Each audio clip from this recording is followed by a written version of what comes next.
Shalom rekan-rekan dewasa muda yang dikasihi oleh Tuhan. Selamat datang di ibadah online dewasa muda GBPE Jemaat Palu. Sesaat lagi kita akan mengikuti ibadah. Mari siapkan hati kita sekalian untuk kita menerima lawatan dari Tuhan. Sebelumnya perlu saya sampaikan panduan mengikuti ibadah secara online. Yang pertama, siapkan diri untuk mengikuti ibadah, sebab ini adalah ibadah dan bukan tontonan. Yang kedua, ikuti setiap acara ibadah. Turut menyanyi saat puji-pujian dinaikkan. Ikut membaca Alkitab saat mengkhotbah menunjuk ayat untuk dibaca. Dan ikut berdoa pada saat diajak untuk berdoa.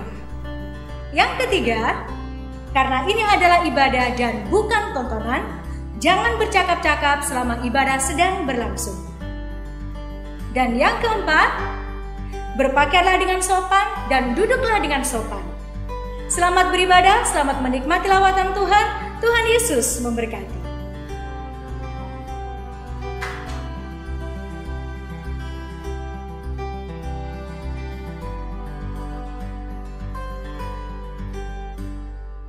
Shalom rekan-rekan dewasa muda yang dikasihi oleh Tuhan. Saat ini kita berjumpa kembali dalam ibadah online. Dan mari bersama-sama kita siapkan hati kita untuk kita boleh masuk dalam hadirat Tuhan, menikmati segala kasih anugerah dan kebaikan Tuhan di dalam kehidupan kita. Sebab Dia Allah yang kita sembah adalah Allah yang sungguh mencintai kita. Mari bersama-sama kita naikkan ungkapan syukur dan cinta kasih kita kepada Tuhan. Sebab Dia telah lebih dulu mengasihi dan mencintai kita semua. Ini kami ya Tuhan, kami mau cinta Engkau lebih lagi dan lebih lagi ya Tuhan.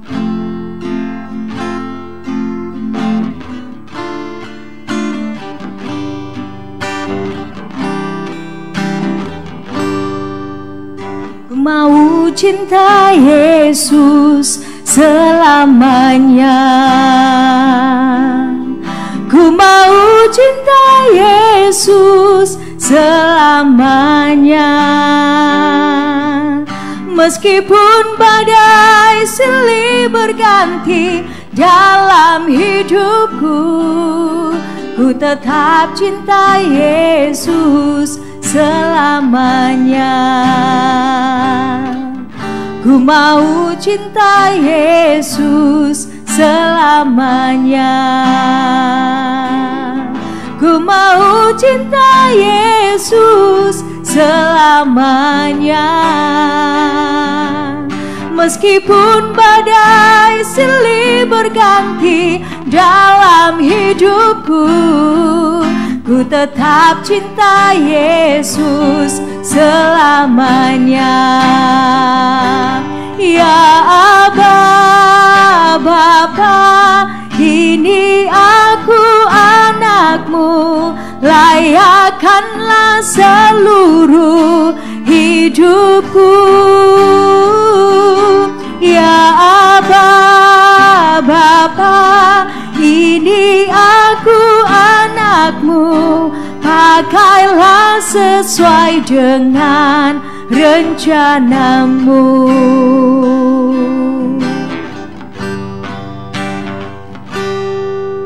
Ku mau cinta Yesus selamanya.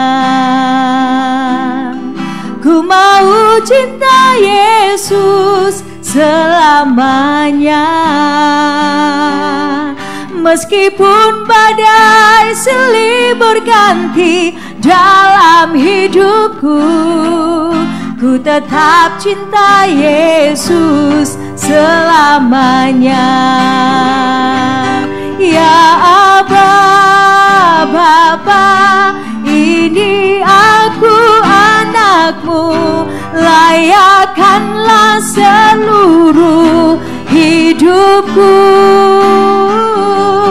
Ya Aba, Bapa, ini aku anakmu, pakailah sesuai dengan rencanamu.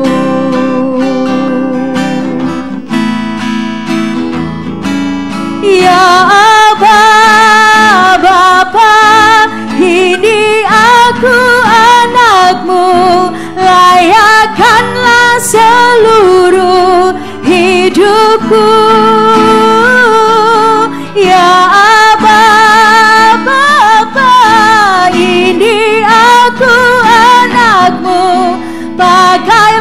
sesuai dengan rencanamu. Pakailah sesuai dengan rencanamu. Pakailah sesuai dengan rencanamu.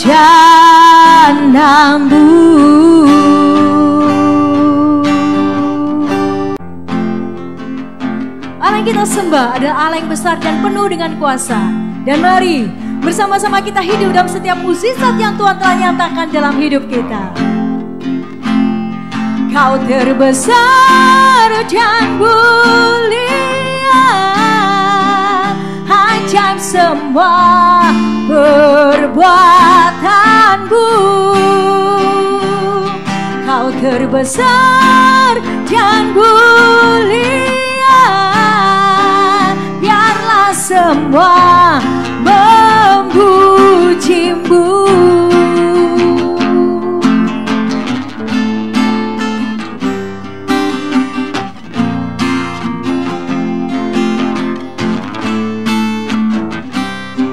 Segenap hati aku memuji, segenap jiwa aku bernyanyi, karena Roh-Mu ada dalamku, Tuhan.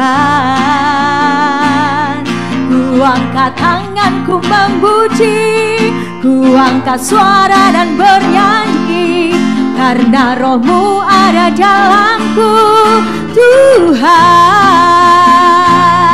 Mari menari memuji, ungkapkan sukacita di hati. Kau terbesar dan mulia, ajaib semua perbuatanmu. Kau terbesar dan mulia, biarlah semua memujimu.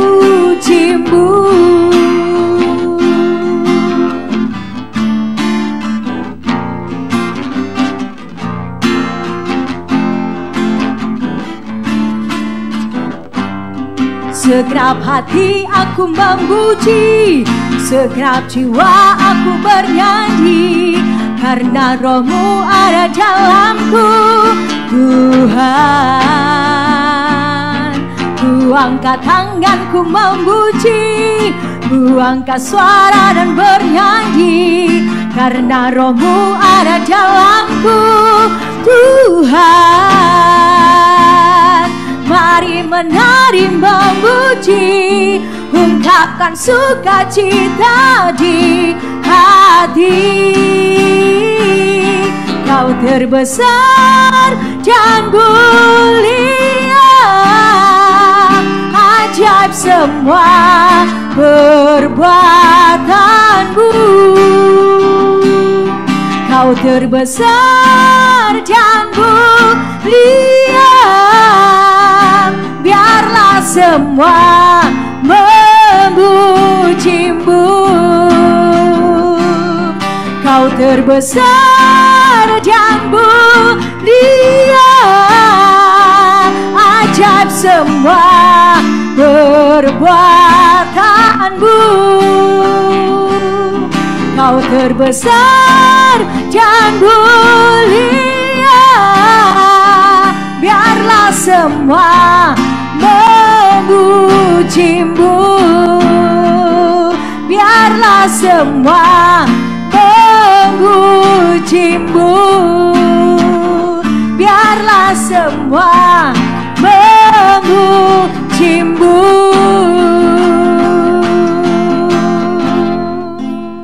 Selamat malam, saya Milram. Saya mau bersaksi tentang ujian CPNS kemarin, ujian ketiga saya di Kabupaten Parigi Motong tanggal 25 Februari. Awalnya saya ikutnya hanya ikut-ikutan saja. Karena saya sudah jenuh, saya bilang, Tuhan, ini sudah ketiga kalinya, terus ini saya umur terakhir saya untuk mengikuti ujian. sempat ada hopeless begitu dalam hati saya bilang, tidak usah juga ikut, so tua kau, jalani saja hidupmu. Cuman ada satu sisi yang bilang ikut saja, mujur-mujuran, siapa tahu tetap ada satu roh yang Roh Kudus itu kasih ingat saya, lakukan bagianmu dan Tuhan akan melakukan bagiannya. Saya langsung ingat, saya bilang tetap taat dan tetap mengandalkan Tuhan. Dan pada saat itu kan kebetulan suami saya masih di Morowali, saya pergi sendiri ke Parigi, saya mengikuti ujian sendiri. Saya lihat ada berapa ribu saingan peserta dari berbagai provinsi yang datang ke Parigi, dan banyak yang diantar keluarganya. Saya sempat kecil hati, saya bilang, Tuhan, saya cuma pergi sendiri tanpa ada yang mengantar, tanpa ada yang menemani. Cuman saya cuma bilang, Tuhan terima kasih, yang penting ada Tuhan gitu ya. Tuhan yang tetap selalu dengan saya. Saya bilang, Tuhan, saya tidak minta kepintaran Tuhan, tapi saya minta hikmat dan daya ingat, karena Tuhan Engkau tahu sendiri saya ini orangnya paling tukang lupa, penglupa, asli penglupa. Apa yang saya baru ucapkan itu kadang saya sudah lupa apa yang saya bilang. Jadi saya bilang, Tuhan tolong, dalam waktu dari awal ujian saya mengerjakan soal-soalnya, dan puji Tuhan 7 detik terakhir saya tekan enter. Dan pada saat saya tekan enter melihat hasil saya tercengang. Saya cuma bilang, Tuhan Yesus baik. Saya mendapat peringkat pertama, analisis kepegawaian, dan puji Tuhan saya mendapatkan nilai yang luar biasa, 373, dan itu semuanya hanya untuk Tuhan. Terima kasih Tuhan Yesus baik. Apa yang Tuhan buat kepada saya, Tuhan juga akan memberikannya kepada saudara-saudara. Terima kasih, Shalom. Kami mau mencintai Engkau lebih lagi dalam hidup kami ya Tuhan. Kami mau mengenal isi hati-Mu lebih lagi dalam hidup kami. Dengan segenap hati kami, dengan segenap jiwa kami Tuhan. Kami mau mempersembahkannya, segenap tubuh jiwa roh kami yang terbaik hanya bagi Engkau.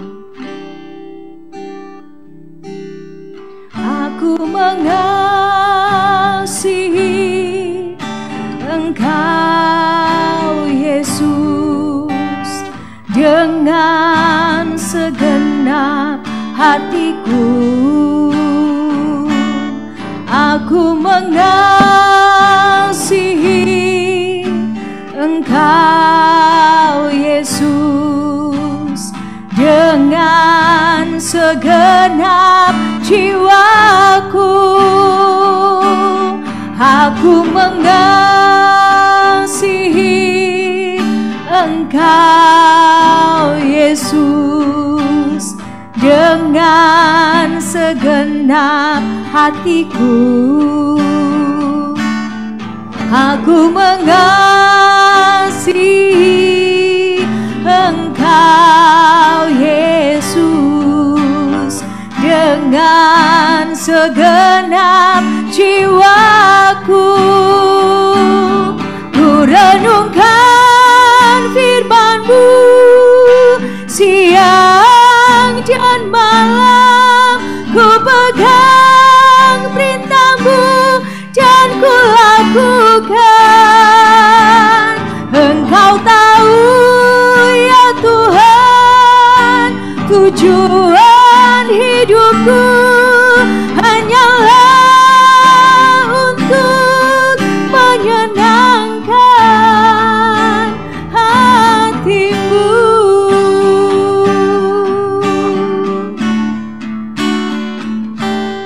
Aku mengasihi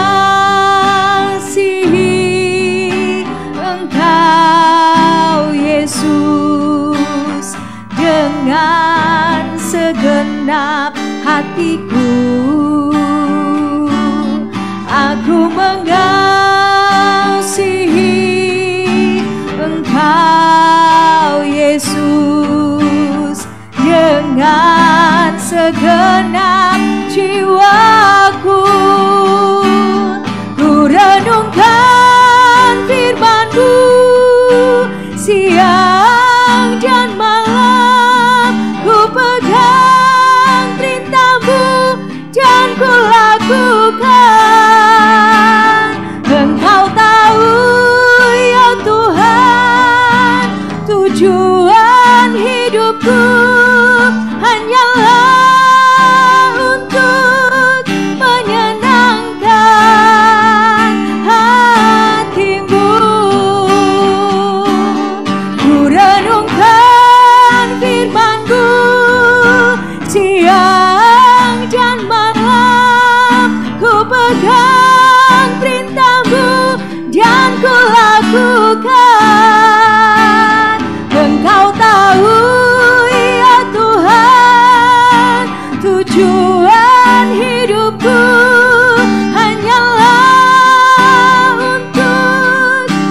inilah kerinduan kami di hadapan-Mu ya Tuhan. Kami rindu Bapa, kehidupan kami semakin hari boleh semakin menyenangkan akan Engkau. Terpujilah nama-Mu ya Bapa. Terimalah segala pujian pengagungan kami saat ini. Kiranya semuanya boleh menyenangkan akan Tuhan. Dan mari sempurnakan lebih lagi ya Bapa, sehingga semakin hari kami boleh semakin memberi yang terbaik lewat setiap apapun yang Tuhan telah percayakan dalam hidup kami. Dan saat ini Bapa, kami rindu untuk mendengar akan firman-Mu. Sebelumnya mari sucikan dan kuduskan segenap keberadaan hidup kami, agar kami layak menerima akan firman-Mu. Dan hamba-Mu yang Kau percayakan untuk menyampaikan isi hati-Mu bagi kami, mari memberkati hamba-Mu dengan urapan yang baru. Nyatakanlah apa menjadi isi hati dan kehendak Tuhan bagi kami lewat hamba-Mu saat ini. Dan segala rancangan kuasa kegelapan dalam bentuk apapun, juga lewat apapun dan dari manapun datangnya, yang coba-coba mengganggu pemberitaan firman Tuhan saat ini, sesuai dengan hak otoritas iman yang Kau berikan kepada kami, kami berseru memanggil nama Tuhan. Di dalam nama Tuhan Yesus Kristus kami akan patahkan, hancurkan semuanya di dalam nama Tuhan Yesus Kristus. Terima kasih Bapa, kami siap untuk mendengarkan firman-Mu. Dan kami menyambut kepada firman Tuhan dengan penuh pengucapan syukur, hanya di dalam nama Tuhan Yesus Kristus. Haleluya. Amin. Shalom pemirsa, dan secara khusus untuk persekutuan dewasa muda yang saat ini mengikuti ibadah, kiranya Tuhan memberkati semuanya dan juga memimpin kita di dalam mendengarkan kebenaran firman Tuhan. Kita berdoa agar setiap saudara boleh menerima rema atau pesan khusus dari setiap firman yang disampaikan. Jadi tidak berlalu begitu saja, tetapi ada sesuatu hal yang kita tangkap dari isi hati Tuhan melalui firman ini. Saudara yang saya kasih dalam Yesus Kristus, untuk topik atau tema firman Tuhan yang akan saya sampaikan pada saat ini tentang hidup di dalam hukum yang pertama atau yang terutama. Kita baca di dalam Markus pasal 30, dan situ saudara bisa melihat tentang bunyi hukum tersebut. Hukum yang terutama, jawab Yesus kepadanya, kasihilah Tuhan Allahmu dengan segenap hatimu, dan dengan segenap jiwamu, dan dengan segenap akal budimu, dan dengan segenap kekuatanmu. Itulah hukum yang terutama dan yang pertama. Yang terutama di atas segala-galanya dan yang pertama. Saudara yang saya kasih dalam Yesus Kristus, kita tentunya bertanya kepada Tuhan, ada hal apa yang Tuhan ingin sampaikan kepada saya hubungan dengan hal ini secara pribadi. Dan sekali lagi kita tetap berada di dalam persekutuan dengan Roh Allah supaya kita bisa menangkap isi hati Tuhan. Saudara, pembahasan kasih, atau mungkin juga saudara jangan sampai saudara alergi mendengar ataupun juga bosan dengan perkataan kasih. Karena kata kasih ini harus didengar setiap hari, harus ada di hati kita, di jiwa kita, atau di pikiran kita, dan di dalam perkataan kita setiap hari. Kalau di dalam satu hari kita kurang memiliki kasih, suasana kasih di dalam hati kita, kekuatan kasih itu di dalam hati kita, maka saya percaya bahwa itu akan timbul masalah-masalah yang baru, baik itu dengan Tuhan maupun juga dengan sesama kita. Saudara yang saya kasih dalam Yesus Kristus, di dalam Korintus juga dikatakan bahwa iman, kasih, dan pengharapan, dan yang paling besar adalah kasih. Jadi volumenya tidak boleh dikecilkan di dalam telinga kita, dan tidak boleh berkurang di dalam hati kita, di dalam roh jiwa kita, perasaan kita. Itu yang harus kuat supaya kita boleh memiliki kekuatan Allah yang terus menerus di dalam hidup kita. Nah, dikatakan di dalam hati dan telinga kita ini yang harus kita kumandangkan, dan volumenya harus keras berbicara. Karena dikatakan bahwa kasih di akhir zaman seperti yang ada di dalam Matius 24 ayat 12 berkata, karena kedurhakaan makin bertambah, maka kasih kebanyakan orang akan menjadi dingin atau tawar. Itulah yang menjadi alasan bagi saya kenapa bahwa itu harus kita, kata kasih ini harus ada terus di dalam telinga kita dan di dalam hati kita. Karena keadaan zaman, situasi keadaan di sekitar kita itu dapat mempengaruhi hilangnya atau berkurangnya kekuatan kasih itu di dalam hidup kita. Karena makin bertambahnya kedurhakaan, maka kasih, saudara, mungkin bukan kita yang melakukan kedurhakaan, tetapi ketika kita mendengar, ketika kita melihat, ketika kita bergaul dengan orang, bagaimanapun transfer spirit itu bisa terjadi. Kita bertemu dengan orang yang sedang putus asa. Kalau kita tidak menjaga kasih itu, kekuatan itu dalam hati kita, kita bisa ikut suasana hati mereka, kita bisa tertransfer dengan pola pikir mereka, dengan suasana hati mereka yang mereka ungkapkan. Jangankan mereka ungkapkan, kita baru lihat dengan ekspresi mereka, kita sudah bisa transfer dengan kehidupan mereka. Itu dikatakan bahwa kedurhakaan di luar sana yang ada di dalam 2 Timotius, kan saudara, sudah pernah baca, dikatakan itu akan mempengaruhi dan bisa mempengaruhi kehidupan atau keberadaan hati dan pikiran kita. Nah, saudara, kalau kita lihat bahwa masih ada mungkin, saya tidak katakan bahwa saudara atau pemirsa saat ini sedang kehilangan kasih, tetapi ya kita harus menjaganya. Ada, tetapi kita menjaganya jangan sampai kadarnya berkurang atau jadi melemah, atau saya katakan tadi jangan sampai volumenya jadi mengecil. Dan saudara, kita lihat di dalam Alkitab, orang yang sedang berada di dalam kasih yang bermasalah atau sedang dalam keadaan kadarnya berkurang, walaupun kita beribadah, memuji Tuhan, melakukan pelayanan, tetapi bisa saja terulang kembali. Apa kata Allah kepada orang Israel? Bangsa ini atau orang ini sedang memuliakan aku dengan bibirnya, padahal hatinya jauh daripadaku.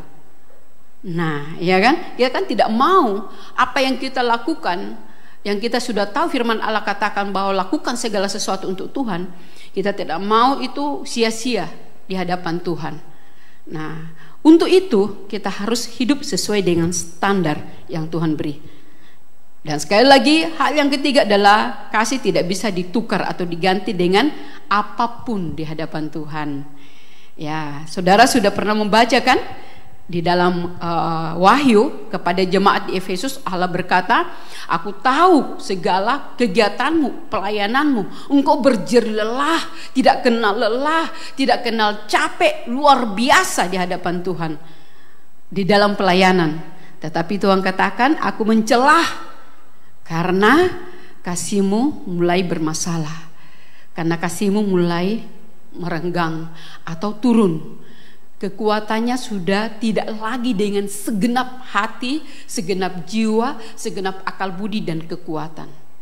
Nah, saudara yang saya kasih dalam Yesus Kristus, inilah yang perlu kita perhatikan, sehingga kita perlu menjaga kadar kasih kita dan suasana kasih kita di hadapan Tuhan.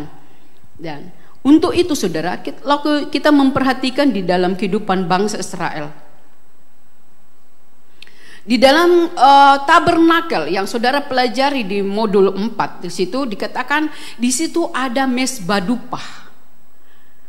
Mesbah dupa ini berbicara soal hubungan dengan Tuhan yang tidak boleh putus, dan hubungan juga yang tidak boleh putus tetapi punya kualitas di dalamnya atau punya rasa di dalamnya.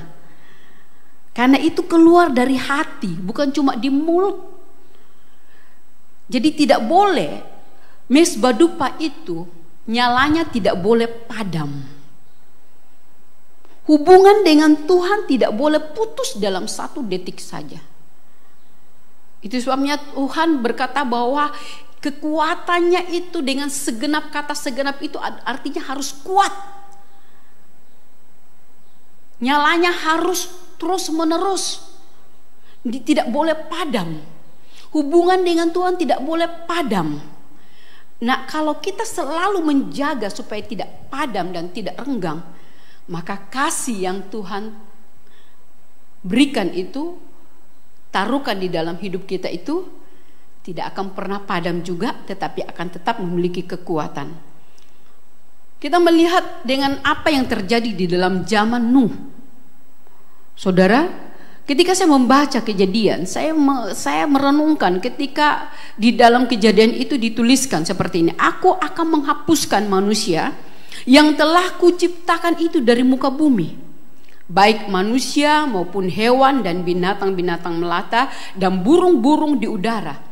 Sebab aku menyesal bahwa aku telah menjadikan mereka. Aduh, di sini Allah berkata aku menyesal. Kenapa sampai Allah menyesal? Tujuan Allah menciptakan saudara dan saya dan kita semuanya adalah untuk kemuliaannya, untuk menjadi teman dan juga kawan sekerjanya di muka bumi ini. Dan di dalam menjaga hubungan itu saudara, ya kita juga perlu melihat bahwa kita harus hidup sesuai dengan standar firman yang Tuhan berikan. Tetapi apa yang terjadi di dalam zamannya Nuh? Mereka semua berada dalam pengetahuan Tuhan. Kasih Allah tetap bekerja di dalam kehidupan mereka. Tapi cara mereka di dalam menjalani kehidupan mereka tidak sesuai dengan standar Tuhan. Itu sebabnya Allah berkata, aku menyesal bahwa aku telah menjadikan mereka. Tuhan tidak mendapatkan apa-apa dari mereka. Tuhan tidak dipermuliakan melalui kehidupan mereka, melalui sikap mereka, tingkah laku mereka. Saudara sudah baca kan tentang bagaimana keadaan manusia itu pada zamannya Nuh. Tidak menghormati Tuhan, hidup dengan bobrok dan segala macam kelakuan tingkah laku mereka lakukan. Tetapi mendukacitakan Tuhan. Dan Allah berkata, aku menyesal. Sehingga Allah berkata, aku akan menghapuskan mereka dari muka bumi. Tidak ada gunanya. Saudara kan tidak mungkin menyimpan dengan hal-hal barang-barang yang tidak ada gunanya kan. Pasti saudara buang di tempat sampah. Nah, kita lihat yang kedua dalam zamannya Lot. Allah berkata, sesungguhnya banyak keluh kesah orang tentang Sodom dan Gomora, dan sesungguhnya sangat berat dosanya. Banyak keluh kesah orang tentang Sodom dan Gomora. Mereka tidak jadi berkat bagi orang-orang di sekitarnya. Mereka tidak menjadi terang dan garam bagi orang-orang di sekitarnya. Orang-orang di sekitarnya tidak melihat Allah di dalam kehidupan mereka. Hanya penderitaan, hanya kesusahan, kesengsaraan yang diakibatkan dari segala kehidupan mereka. Sehingga dikatakan banyak keluh kesah orang. Sehingga apa yang terjadi saudara? Saudara sudah baca bahwa akhirnya Sodom dan Gomora dimusnahkan. Apa yang terjadi dengan keadaan kita saat ini? Saya percaya kita semuanya baik-baik. Amin. Dan di dalam kehidupan yang bangsa Israel, hal yang ketiga, mengapa Israel mengalami pembuangan 70 tahun? Apakah Allah berubah?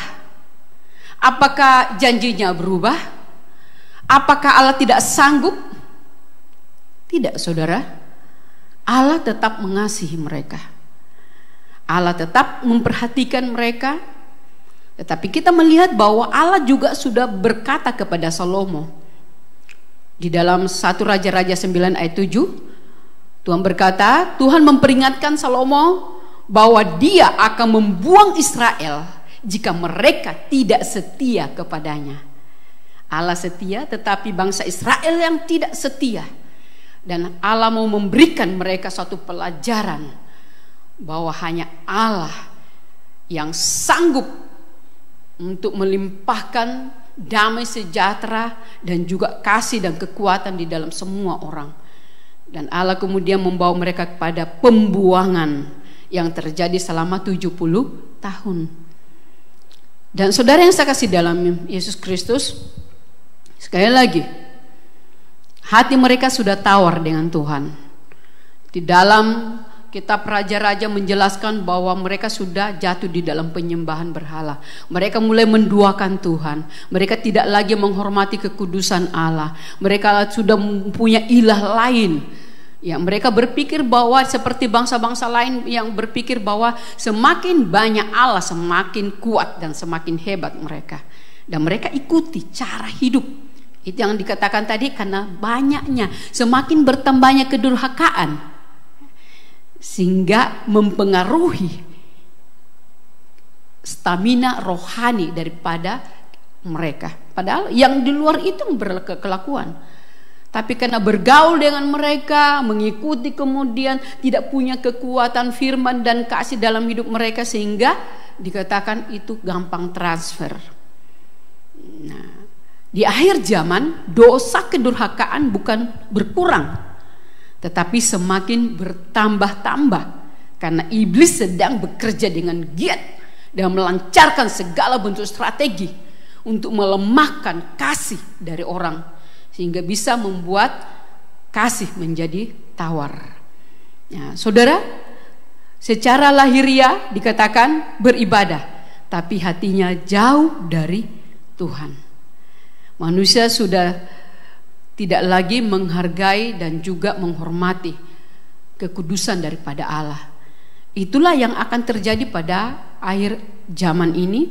Tetapi sekali lagi, sebagai orang percaya, tugas kita adalah menjaga tetap berada di dalam hukum yang pertama dan yang terutama. Allah berkata, jangan ada padamu Allah lain di hadapanku. Pilihan ada pada kita, mau menduakan Tuhan atau tetap Tuhan nomor satu. Itu pilihan ada pada kita. Jangan membuat bagimu patung yang menyerupai apapun yang ada di langit, yang ada di bumi, di bawah, atau yang ada di dalam air di bawah bumi. Sekali lagi, itu pilihan ada pada kita. Sehingga kita mau memilih, ada ilah lainkah, ada idola lainkah, adakah andalan lain atau tidak, itu semua tergantung pada sikap kita terhadap materi, terhadap pekerjaan, terhadap orang-orang yang ada di sekitar kita. Jangan menyebut nama Tuhan Allahmu dengan sembarangan, sebab Tuhan akan memandang bersalah orang yang menyebut namanya dengan sembarangan. Ingatlah dan kuduskan hari Sabat. Itulah dikatakan bahwa hukum yang terutama dan yang pertama. Saudara PDM yang saya kasih dalam Yesus Kristus, mari kita terus belajar firman Tuhan selanjutnya. Ketika bangsa Israel telah dibuang selama 70 tahun, kemudian mereka diumumkan, Raja Kores mengumumkan kepada mereka bahwa barang siapa yang mau kembali ke Yerusalem silakan kembali. Dan ada yang kembali dan ada juga yang tetap tinggal.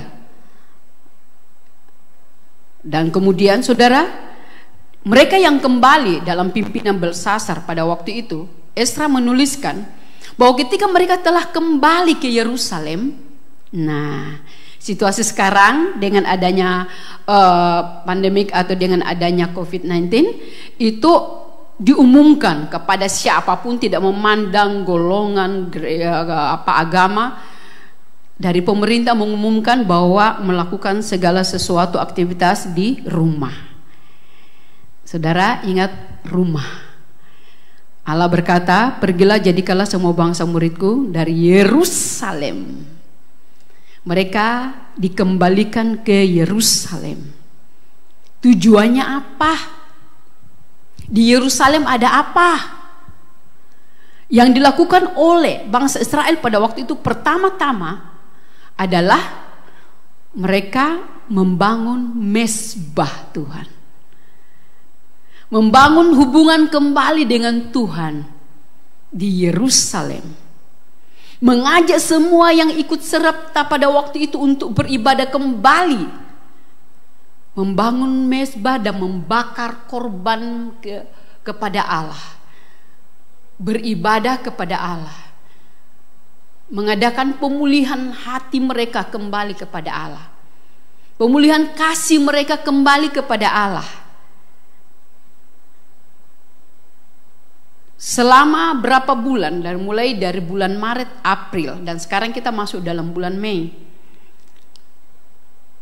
kegiatan apa yang saudara sudah kerjakan selama berada di rumah? Tentu kan tidak 24 jam di rumah kan, sering keluar, tetapi karena adanya peraturan, maka dikatakan di rumah aja. Di rumah aja itu apa saja yang saudara lakukan? Ya, tentu masak, bersih-bersih rumah.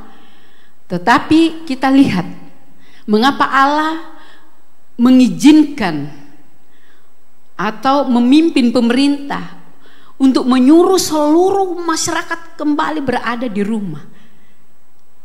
Bangunlah. Mungkin selama ini selalu saudara katakan, saya tidak punya banyak waktu untuk berdoa, untuk baca Alkitab saja Kak Milka. Aduh, kadang-kadang belum satu, karena capeknya ketika saya baca Alkitab belum selesai satu pasal sudah tertidur.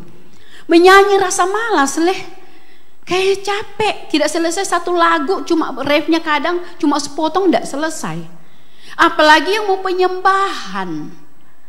Nah, dalam jangka waktu yang sudah hampir 2 bulan ini lebih, apakah saudara sudah memiliki mezbah yang selalu menyala setiap hari? Dulu mungkin karena alasan pekerjaan, kegiatan, kesibukan. Nah saudara, sekarang saya percaya kalau saudara menangkap hati Tuhan selama masa berdiam di rumah aja, saudara pasti akan mempergunakan waktu dan banyak waktu untuk Tuhan. Memuji Tuhan bisa diadakan pada malam hari, pada siang hari, pada pagi hari. Mau lakukan 7 kali puji-pujian seperti Daud atau bagaimanapun bisa saudara. Inilah yang Tuhan sebenarnya inginkan. Karena saya sendiri juga punya pengalaman seperti ini. Kalau ketika saya berada di rumah, berapa kali saya full di rumah, maka saya punya waktu banyak. Pagi saya mengadakan pujian penyembahan, tidak lagi lihat-lihat jam berapa begini. Kemudian pada siang hari ketika selesai kerja, kemudian pada malam hari, sangat indah persekutuan dengan adanya mezbah yang kita usahakan. Saudara, sekali lagi, bangun hubungan kembali dengan Tuhan. Minta Tuhan evaluasi, ada banyak waktu Tuhan, ada sesuatu yang kurang dalam hidup saya, dalam pola pikir saya, dalam cara hidup saya, dalam cara saya bekerja, dalam cara saya membawa rumah tangga saya atau keluarga saya atau pekerjaan saya atau dalam bergaul. Saudara bisa kembali akan dipulihkan ketika saudara membangun mezbah di hadapan Tuhan. Mezbah doa kemudian itu tidak boleh padam. Pertahankan. Timotius berkata, latihlah dirimu beribadah. Memang tidak gampang saudara, kan harus berhadapan dengan ego kita, dengan logika kita. Tetapi ketika saudara berlatih dan mulai saudara coba dan mulai saudara bangun, saudara akan rasakan perbedaan ketika kita hidup di dalam pujian penyembahan dengan Allah, ketika kita hidup di dalam persekutuan dengan Tuhan. Di dalam menjalani hari-hari semua terasa ringan, nikmat, dan kita akan tetap berada dalam kekuatan hadirat Allah. Saudara yang saya kasih dalam Yesus Kristus, setelah membangun mezbah, apa yang kemudian mereka lakukan? Esra memimpin mereka untuk membangun bait Allah, rumah doa, bait Allah.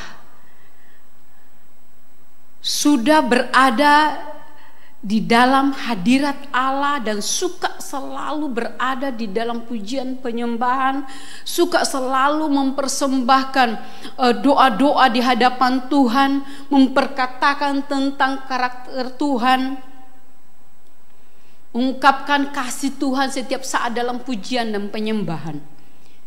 Bangun itu, bait Allah di dalam hidup saudara.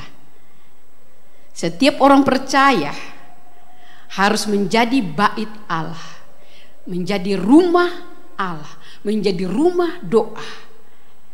Kalau kita tidak menjadikan tubuh kita atau hidup kita bait Allah, kasih yang terutama itu saudara akan itu lagi. Mendengar saja saudara sudah tidak suka atau berat. Tetapi ketika kita mulai dan terus mulai membangun dan berjuang untuk mempertahankannya, berjuang untuk menjaga nyalanya tetap ada, saudara akan menikmati hari-hari saudara penuh dengan mujizat. Bangun bait Allah, jadikan rumah saudara rumah doa, keluarga saudara keluarga yang beribadah. Hidup saudara adalah hidup yang beribadah kepada Tuhan dalam segala hal. Nyanyian selalu ada, pemujaan selalu ada. Saudara menjadi bait Allah. Dan memang banyak tantangan saudara, tetapi tidak masalah. Selanjutnya saudara, setelah membangun bait Allah, Nehemia datang. Oleh pimpinan Roh Allah, Nehemia memiliki beban untuk membangun tembok sekeliling Yerusalem. Perkataan Yerusalem, membangun tembok di sekelilingnya. Saya ingat ketika Ayub berkata, di dalam Ayub di situ dikatakan bahwa rumah tangga Ayub, kehidupan Ayub berada di dalam perlindungan Allah. Kenapa? Karena Ayub yang sudah membangun mezbah, yang sudah membangun bait Allah, hal itu membuat itu menjadi tembok sekeliling di hadirat Allah, memagarinya. Ya, membangun tembok Yerusalem, saudara, kita melihat atau membaca di dalam Nehemia dikatakan buat penjagaan atas Yerusalem dengan membangun tembok keliling kota itu supaya musuh-musuh, serangan-serangan dari musuh-musuh dari bangsa-bangsa lain tidak gampang untuk mengganggu kehidupan daripada orang Israel pada waktu itu. Gambarannya dalam kehidupan kita adalah penjagaan atas iman kita, atas kasih kita harus ada. Bangun tembok. Firman Allah harus kuat di dalam kita. Kemudian dikatakan perisai iman. Keyakinan kita harus semakin kita perkokoh. Saudara, ketika beberapa saat yang lalu saya banyak menonton tentang khotbah-khotbah di dalam YouTube. Saya mulai belajar banyak hal, tetapi banyak hal juga yang membuat saya bingung. Sampai kemudian suatu saat saya menghadap Bapak Gembala, saya bilang, saya jadi bingung ya. Ini dalam kasus seperti ini saya dengar pendeta ini bilang begini, pendeta ini bilang begini, yang ini bilang begini. Yang mana benar? Akan banyak muncul ajaran-ajaran yang masuk logika tetapi tidak sesuai dengan firman Tuhan. Jadi kita harus punya prinsip dari firman Allah. Saudara sudah mengikuti KTB semua? Kita sudah belajar tentang dasar kekristenan. Tetap jaga, jangan goyah, jangan mau terombang-ambing dengan apa kata orang di sekeliling saudara. Terus punya persekutuan, penjagaan, bangun firman, baca firman Allah, supaya ketika ada sesuatu masalah yang terjadi, Roh Kudus akan ingatkan, ada tertulis. Nah, itulah suatu penjagaan terhadap iman kita atau kasih kita kepada Tuhan. Tidak akan menjadi tawar ketika masa sukar terjadi, ketika ada masalah dan penderitaan terjadi, tetapi kita akan tetap eksis dan kuat di dalam Tuhan. Kembali dalam hubungan yang baik dengan keluarga, Sekali lagi, kembali ke Yerusalem, membangun mezbah doa pribadi saudara, mezbah keluarga saudara, hubungan dengan keluarga saudara, ayah, ibu, dan anak-anak, semua keluarga. Itu adalah Yerusalem kita. Bangun kembali hubungan yang baik. Secara khusus pulihkan hubungan dengan Tuhan, kembali kepada jalan Tuhan, kepada kehendak Allah, dan jangan sampai ada ilah-ilah lain. Nah, saudara yang saya kasih dalam Kristus, karena kasih itu adalah dasar dari segalanya. Kasih kepada Allah terbukti dari iman saudara, terbukti daripada hubungan pribadi kita dengan Tuhan. Daniel dan Daud, saudara sudah membaca tentang kisah Daniel. Walaupun banyak tantangan iman, tetapi dia tetap memiliki jam-jam doa yang terpelihara. Mezbah doanya selalu dijaga supaya tetap menyala. Tetap ada hadirat Allah dalam kehidupannya, di dalam keluarganya. Daud juga seperti itu saudara. Walaupun dia sendiri di padang gurun dalam segala bentuk pergumulan dalam pekerjaannya, ketika dia menggembalakan dan ketika berada di dalam posisi sebagai raja, tetapi hubungan pribadinya dengan Tuhan tidak pernah tergantikan. Dengan perbuatan dalam contohnya seperti Abraham, saudara, ketika kasihnya itu di dalam Tuhan dia jaga, maka apapun yang Tuhan kehendaki untuk dilakukan, dia taat saudara. Tidak ada perbentahan. Ketika membaca tentang Abraham dikatakan, situ Alkitab berkata bahwa aku sudah tahu hatimu. Berarti ketika Allah minta anaknya Ishak, dia tidak banyak bantah dengan Tuhan. Dia tidak banyak protes dengan Tuhan. Tetapi dengan rela hati, dia memberikan kepada Tuhan yang terbaik. Itulah bentuk penyembahannya kepadanya. Ya kan? Dia memberikan yang terbaik dalam hidupnya. Jadi ciri-ciri orang yang mengasihi Tuhan dengan segenap itu saudara, tidak ada satu alasan untuk melakukan apa yang menjadi kehendak Allah. Tidak ada alasan untuk tidak beribadah, untuk tidak berdoa, untuk tidak mengasihi Allah. Kasih itu membuat kita dikatakan akal kita ini bekerja untuk mencari tahu bagaimana caranya saya bisa menyenangkan hati Tuhan, saya bisa menjadi berkat bagi orang lain. Kalau saudara mulai banyak bantah dan mulai banyak dalih, itu ciri-ciri bahwa kasih saudara sedang bermasalah. Juga sikap terhadap materi. Tidak rasa memiliki dunia ini dan segala apa yang ada di dunia ini. Atau ketika saudara diberkati, saudara tidak kikir dengan apa yang saudara miliki. Saudara juga tidak akan hitung-hitungan dengan Tuhan atau dengan pelayanan saudara. Tapi saudara akan lihat, wah dengan segenap hati, wah dengan sukacita, dengan suka hati saya mau, apalagi Tuhan, apalagi. Ya, itulah ciri-ciri orang yang mengasihi Tuhan dengan segenap hati. Dikatakan bahwa waktunya sudah dekat. Yang punya harta seolah-olah tidak memilikinya.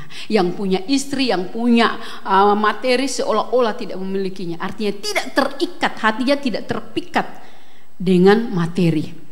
Tetapi hatinya lebih terpikat kepada Tuhan. Dalam hal waktu, saudara selalu mengutamakan Tuhan. Firman Allah berkata, carilah dahulu kerajaan Allah dan kebenarannya, maka semuanya akan ditambahkan kepadamu. Jadi segala sesuatu yang dipikirkan, yang direncanakan, yang dilakukan, hanya satu tujuannya untuk menyenangkan Tuhan.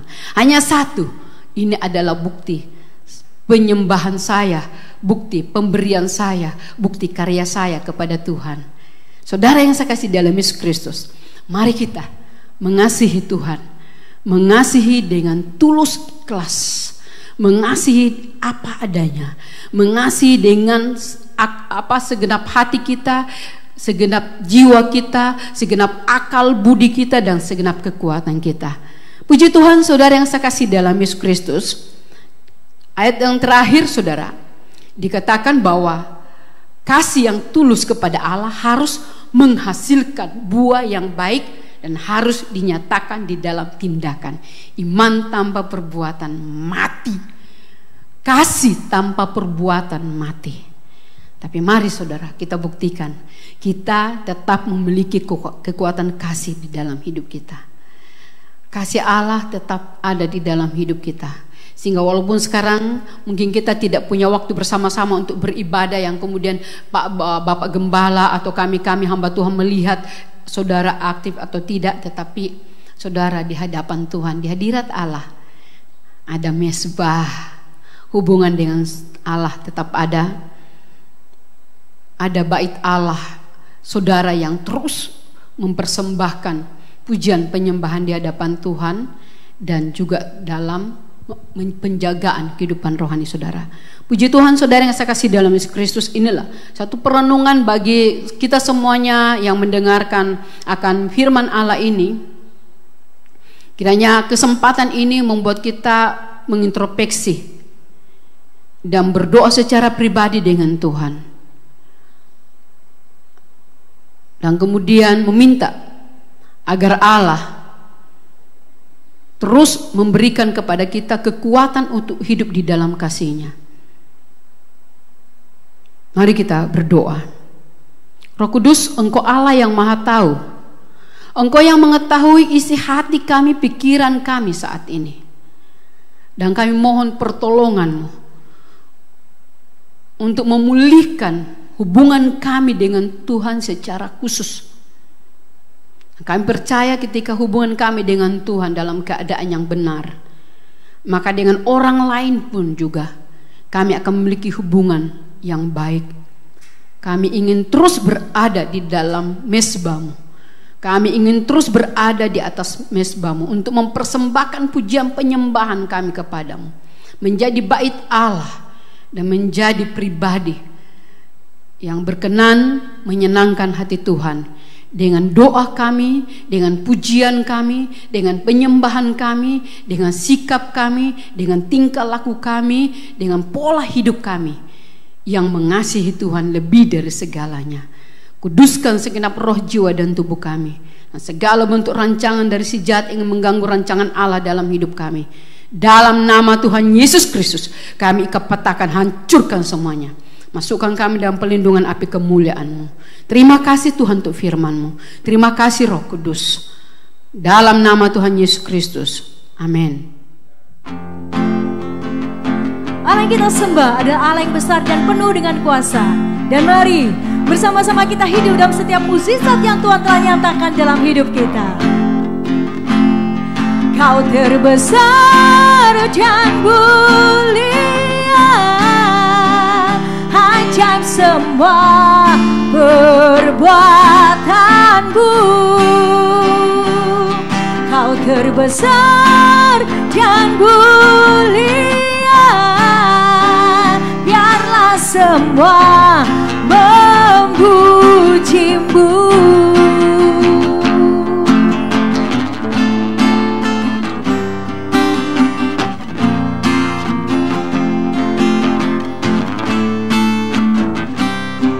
Segenap hati aku memuji, segenap jiwa aku bernyanyi, karena Roh-Mu ada dalamku, Tuhan.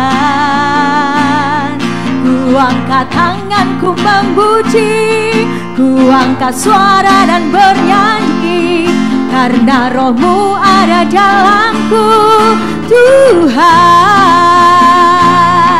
Mari menari memuji, ungkapkan sukacita di hati. Kau terbesar dan mulia, ajaib semua perbuatanmu. Kau terbesar dan mulia, biarlah semua memuji-Mu.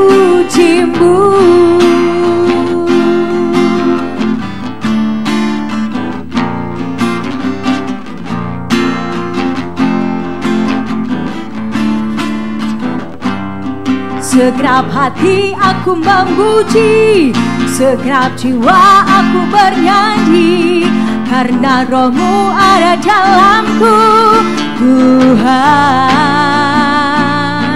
Ku angkat tanganku memuji, ku angkat suara dan bernyanyi, karena Roh-Mu ada dalamku, Tuhan. Mari menari memuji, ungkapkan sukacita di hati.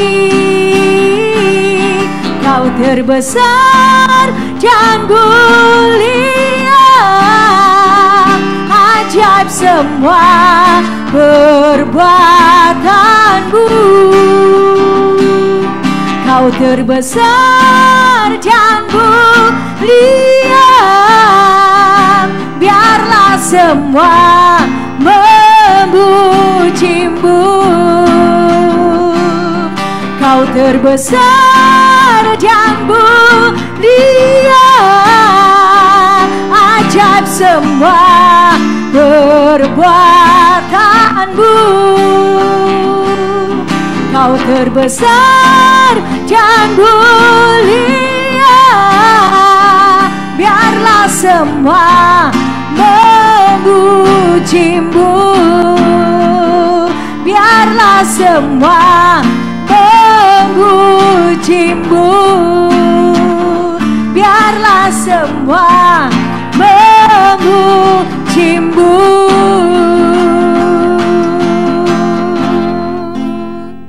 Sebelum kita akhiri ibadah kita pada saat ini, ya, kita bersyukur walaupun kita tidak sering bertemu, tetapi kita terus saling mendoakan. Dan saat ini secara khusus kita akan berdoa bagi saudara-saudara kita yang berulang tahun pada bulan dari tanggal 30 April sampai 16 Mei. Ya, kita akan berdoa untuk saudari kita Melissa Hutasoid, juga Kardinal Torabu, Melin Karundeng, dan Esianta Simak. Ya, kita berdoa biarlah Tuhan terus beracara secara pribadi, secara khusus bagi mereka. Kami mengucap syukur Tuhan buat rancangan-Mu, rancangan damai sejahtera dan masa depan yang penuh harapan. Janji-Mu tidak dipengaruhi dengan segala situasi keadaan apapun yang terjadi. Kami percaya kami tetap hidup di dalam berkat Allah dalam segala situasi keadaan apapun. Secara khusus bagi saudara-saudara kami yang berulang tahun saat ini, kami berdoa kiranya Tuhan yang sudah menyertai mereka dalam menjalani hari-hari mereka, Tuhan juga terus beracara secara khusus di dalam kehidupan mereka. Apa yang Tuhan sudah rancangkan dengan kehidupan mereka, Tuhan terus genapi semua janji-Mu dan menyertai mereka untuk mengalami segala yang terbaik dalam hidup mereka. Tuhan, kekuatan, kesehatan Tuhan anugerahkan, berkat-berkat yang Tuhan sudah tetapkan dan meteraikan Tuhan juga terus curahkan dalam hidup mereka. Damai sejahtera Allah terus melimpah dalam hidup mereka. Segala bentuk rancangan si jahat ingin mengganggu rancangan Allah dalam kehidupan mereka, dalam nama Yesus Kristus kami kepatakan, hancurkan semuanya. Masukkan semuanya dalam pelindungan api kemuliaan Tuhan. Keluarga, orang tua, saudara-saudara, anak mereka semua diberkati Tuhan. Terima kasih Bapa, kami mengucap syukur di dalam nama Tuhan Yesus Kristus. Amin.